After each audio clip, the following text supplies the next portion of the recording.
Delhi police ने बेंगलुरु में Twitter India के एमडी से 31 मई को की थी पूछताछ। ये बातें आई सामने। कांग्रेस टूल किट मामले में अब एक नया खुलासा हुआ है और सूत्रों से मिली जानकारी के अनुसार दिल्ली पुलिस ने ट्विटर इंडिया के मैनेजिंग डायरेक्टर मनीष महेश्वरी से 31 मई को बेंगलुरु में पूछताछ की थी। कोरोना देश में 67,256 नए मरीज मिले और 2,329 की मौत, लेकिन 1.3 लाख ठीक भी हुए। सिर्फ 4 राज्यों में रिकवरी रेट से ज्यादा नए केस आए। देश में बुधवार को लगातार तीसरे दिन कोरोना के मामले में मामूली बढ़त दिखी। 67,256 नए पॉजिटिव मिले, 2,329 संक्रमितों की मौत हुई और 1,03,853 ठीक हो गए। इससे पहले 14 जून को 60,008 और 15 जून को 62,214 नए मरीज मिले थे। बीते 24 घंटे में एक्टिव केस यानी इलाज करा रहे मरीजों की संख्या में 38,950 की कमी आई। कोरोना दूसरी लहर ने करीब 2 गुना गर्भवती महिलाओं को चपेट में लिया। आईसीएमआर ने गर्भवती महिलाओं के लिए रजिस्ट्री शुरू करने की घोषणा की। दूसरी लहर के दौरान गर्भवती महिलाओं में कोरोना की मृत्यु दर 5.7% दर्ज की गई, जो कि पहली लहर के दौरान केवल 0.7% थी।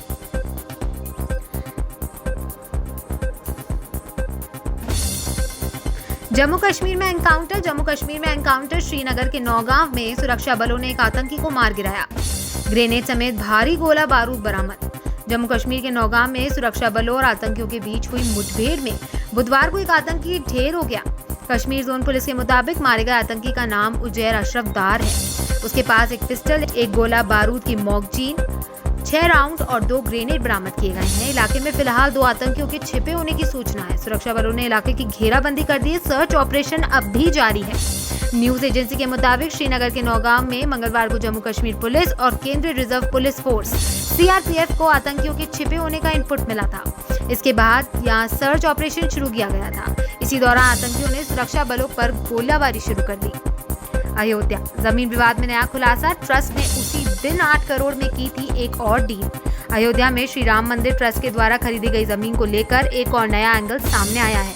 जिस दिन राम मंदिर ट्रस्ट के द्वारा सुल्तान अंसारी और रवि मोहन तिवारी से 2 करोड़ की जमीन 18.5 करोड़ में खरीदी गई, उसी दिन जमीन का दूसरा टुकड़ा ट्रस्ट के द्वारा 8 करोड़ में खरीदा गया।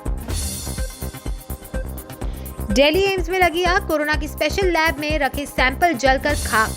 एम्स अस्पताल में बीती रात आग से हड़कंप मच गया। दिल्ली के अखिल भारतीय आयुर्विज्ञान संस्था में गेट नंबर 2 के करीब कन्वर्जन ब्लॉक के 9वीं मंजिल में कल रात करीब 10 बजे आग लगी थी। मौके पर 26 से ज्यादा गाड़ियों ने देर रात तक आग बुझाने का काम किया। 1.5 घंटे की कड़ी मशक्कत के बाद आग को नियंत्रित कर लिया गया। रोनाल्डो के बाद अब इस फुटबॉलर ने प्रेस कॉन्फ्रेंस में हटाई बियर की बोतल। Video viral. पुर्तगाल के स्टार फुटबॉलर क्रिस्टियानो रोनाल्डो ने एक प्रेस कॉन्फ्रेंस में कोका कोला की बोतल हटाकर सभी को हैरान कर दिया था। रोनाल्डो के इस कदम से कोका कोला कंपनी को शेयर मार्केट में काफी नुकसान हुआ। रोनाल्डो की राह पर एक और फुटबॉलर चल पड़ा है। एंटीलिया केस। पूर्व एनकाउंटर स्पेशलिस्ट प्रदीप शर्मा के घर पर एनआईए की छापामारी। राष्ट्रीय जांच एजेंसी ने पूर्व एनकाउंटर स्पेशलिस्ट प्रदीप शर्मा के मुंबई स्थित आवास पर छापेमारी की है। एंटीलिया बम मामले में प्रदीप शर्मा से पूछताछ की जा रही है। एनआईए अधिकारियों द्वारा प्रदीप शर्मा के आवास की तलाशी की जा रही है। आईटी कंपनियां 2022 तक खत्म करेंगी 30 लाख नौकरियां। ऑटोमेशन की ओर से तेजी से बढ़ रही है सूचना प्रौद्योगिकी।